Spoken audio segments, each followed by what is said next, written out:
All right. Okay, so from IFLscience.com. New report warns high likelihood of human civilization coming to an end within 30 years.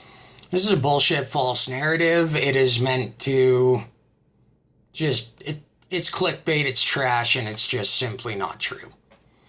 Now, it won't be the end of human civilization. It'll mark the end of the era of enlightenment for sure, and the fracturing of Western civilization in favor of our descent into squabbling tribalism, a cult-like fanaticism for fringe ideology, and civil conflict over which tribe has the right to claim the biggest piece of the pie. Now, a cultural war... God, I wish these people would piss off.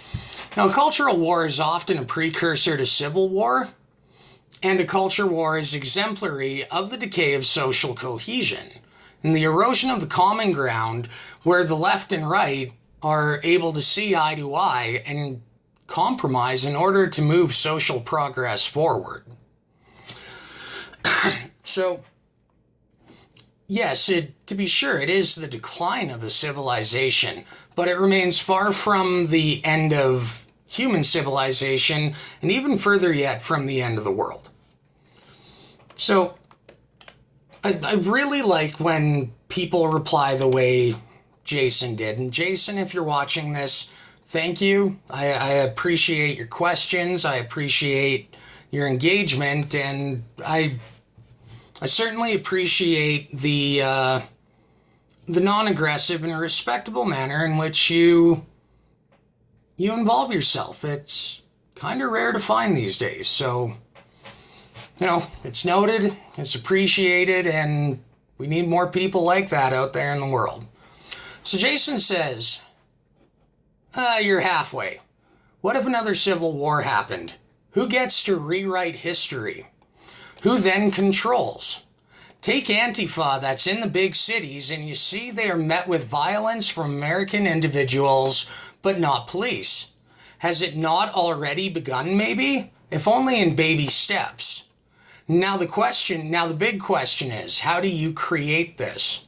Well, first, Jason, I'm going to take a moment and address Antifa, as you mentioned it. Now, when I was like 15, 16, into punk rock and dyeing my hair and going to shows, my mother was absolutely terrified that I would have fallen in with the Antifa crowd. Terrified. I mean, all the way back to 2001, they were considered to be these, like, militant, social fringe yokels. And they are. They really are. So, from what I see and supported by my own experiences, is that Antifa are exactly what they claim to oppose by virtue of their moniker. They're not anti-fascists, they are the fascists. I've seen more violence out of them than I've ever seen a normal human being, engage in public. Because,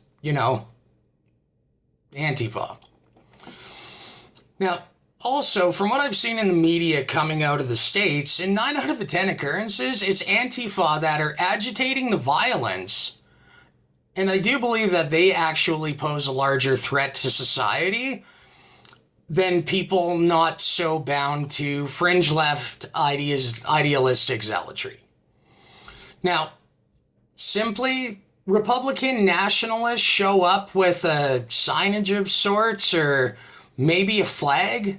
Antifa shows up with clubs, bike locks, and IEDs tucked into their bags. You can't convince me that, Antifa are not the problem there. Now, with that being said, though, I do really agree with you, Jason, that 100% you're spot on. Except in the words of Shang Tsung, it has begun. But you say if only in baby steps. No, man. We move beyond the baby steps. The baby steps was socially allowing governance to departmentalize us and categorize us and break us down by tribalistic identities. Race, ethnicity, sexual orientation, religion, you know. The rights we're supposed to protect to remain united have now become a tool to shirk civic responsibility.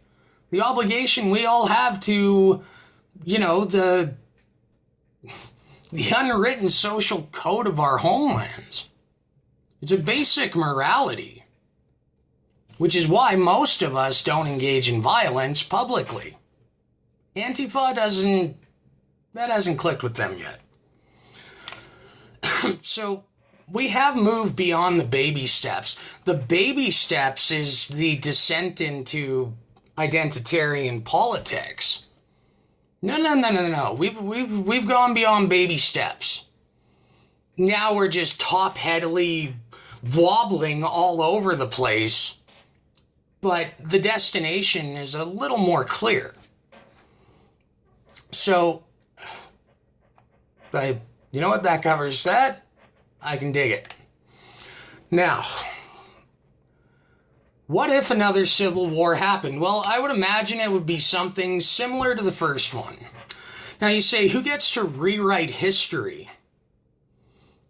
History wasn't rewritten after the American Civil War. The events that led up to it were well documented.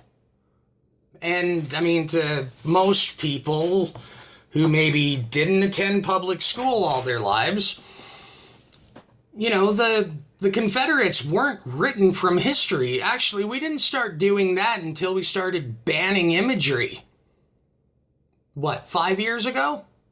We pulled it off the air and out of circulation because the imagery of the Confederate flag was offensive. If the Confederates were so offensive, why were they written into the history books? I mean, I feel that makes a good point unto itself. But history doesn't get rewritten, my good sir. It gets chronicled. Now, they say that the victor writes history. Well, we'll put it this way, okay? Say you have a tyrant in power. Bad people doing bad things to the people. And this group rises up to challenge that. And they defeat these people. These people don't get rewritten out of history like they never existed. We would have no records of previous civilizations if that was how we chronicled the history of man. No. So it's not that history gets rewritten. It's that to the victor holding the pen, they are allowed to admit their guilt. Yeah, okay, these guys are bad. But did these guys engage in unethical or immoral means in order to meet that? Well, if these guys over here defeat these guys and tear down that system of governance and then establish a new one, about the extent of rewriting done to history is pretty much the omission of guilty acts being recorded that were perpetrated by the victor in order to maintain the appearance that the solution they posed as an alternative to the current situation at hand is fundamentally superior. So, history doesn't get rewritten. It's that the exploits of the loser are documented and the wrongdoings of the victor are omitted. Because let's face it, if you tear down a government proceeding over a declining society or civilization, if the people that manage to topple that and improve things right from the get-go are questioned on morals and ethics as to whether or not they're any better of an alternative than those they just brought down from power. Civilization would never get established and get off the ground. It would turn into a never-ending pointing circle of who's worse. Because we seem to be more caught up culturally on the means in this day and age, even if the end result to, less than optimal means, even if the end result was exactly what was needed. I believe the end result justifies the mean when it comes to things like this. So that's my take on history. Who then controls? Well, if they're smart, they wouldn't have control, decided on purely democratically by a popular vote. That's a horrible idea. It hasn't worked out where that's been applied much more than socialism, communism. So who then controls? Well, if they're smart, they'll write a constitution, a set of rules and laws to which everyone is bound without, discrimination. This is the building blocks of modern civilization. So the control ultimately has to be given to the people, lest another insurrection occur where you just end up in cyclical civil wars. And that kind of never-ending conflict doesn't end well either. Now, I did notice in there that you had said that you see that Antifa's met with violence from American individuals, not police. No, that's a narrative and a lie too. If I recall correctly, who was it? Ben Shapiro or Jordan Peterson? Somewhere in the Bay Area, I think it was Berkeley, but I'm not entirely sure. Antifa showed up. A mob. The Antifa mob showed up after, within a month previously, having gone on a rampage, destroying business fronts, windows, and pretty much just generally costing everybody else money with their bullshit.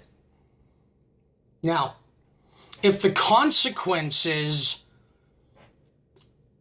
of the authority in place, in this case, I believe it was Portland. In this case, it actually falls to the Portland City Municipal Government. When the mayor tells the police not to engage Antifa, you shouldn't take that as Antifa are the good guys. You should take that as Antifa are such a destructive force when they set out upon the city to make their point that the city administration is afraid to enforce law that protects everybody else because Antifa might punish them for it by burning a franchise coffee shop, smashing out windows of a bank, setting cars on fire, rioting in the streets. It's a hefty price tag. And none of that falls on Antifa, because usually they're unemployed losers living in a shithole squat with no life skills and certainly no concept of definitions behind words that are just showing up to have something to do. They're not being protected.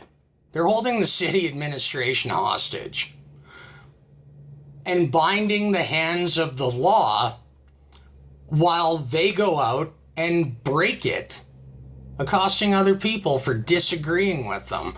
So no, Antifa is not getting protected by police. At least the illusion in your wording was there, so I can draw that stretch. they're not met with violence from American individuals. They're met with trepidation. Any sane, right-minded person who goes out to show support for, what somebody represents that they believe in, if you saw an angry mob coming to you that had a history of cracking skulls with bike locks and, trashing downtown when they don't get their way, you'd have your back up and be ready to engage them too, especially being aware that the reality is that they could crack your skull with a bike lock. Those cops ain't coming to help you because the mayor's too worried about not spending tax money, having to completely redo downtown again. Nothing is free. So I would say that covers the who gets to rewrite history. Who then controls? That covers Antifa, covers the police, covers if it's already begun, covers the baby steps. Now the big question, how did I create this? Well, Jason, that's the thing. I didn't create this. Neither did you. Bullshit narratives based on padded numbers, systematically sorted through by algorithms, started this. Our politicians started listening to the numbers and stats spouted out from AI instead of genuinely listening to the real human beings they're supposed to represent. So, you know what, Jason? I have a feeling we could bounce this back and forth all day. I think the only thing I didn't really answer sufficiently was the who takes control. Well, you're damned to the cycle of warfare when one side is constantly seeking to censor, suppress, and dominate over the other. Even having the identity of a winner or loser forced upon you is still identitarian, and it still leads to governance, to the neglect of, the other half of the people being governed. So that's why your constitution in the States is so important. That's why what it's supposed to represent, the freedom to do whatever you want, but the freedom to also be subjected to the consequences of it. Any wise person would do well to remember that if you're not governing for equality of the people, you won't get to govern them long, at least not without earning their ire, contempt, and very possibly their wrath. So, as for who should control, I think if a system of governance doesn't work, that it doesn't work. Now, I don't think it's a stretch to say that this would even apply to Canada's federal Liberal Party. But when you have government so incompetent, so inept, and so out of touch from the people, it doesn't matter if that government is only listening to one side that's, making the most noise or issuing the most demands. The one-sided government was just displaced. There's no logic in replacing it with something following the same model. Now, unless you're going to go like ultra far left off the fringe to authoritarianism, totalitarianism, fascism, the only other solution is to take a more individualist attitude about it and acknowledge that this didn't work. Replacing it with the same won't work. The only way you can move forward from it without moving back is to ensure that both sides have an equal say, and that both sides are made to accept the agreed upon decision from it. Anyway, I think I've rambled on enough there. I hope I didn't take up too much of your time, but feel free, if you want to carry on the conversation, leave a message, leave a comment, like the video, get a hold of me, do what you want, do what you gotta do. But thank you. Thank you, Jason, and I hope you have a wonderful day.